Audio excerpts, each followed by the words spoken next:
إذا زلزلت الأرض زلزالها وأخرجت الأرض أثقالها وقال الإنسان ما لها يومئذ تحدث أخبارها بأن ربك أوحى لها يومئذ يصدر الناس أشتاتا ليروا أعمالهم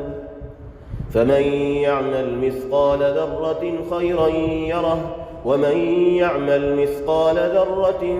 شرا يره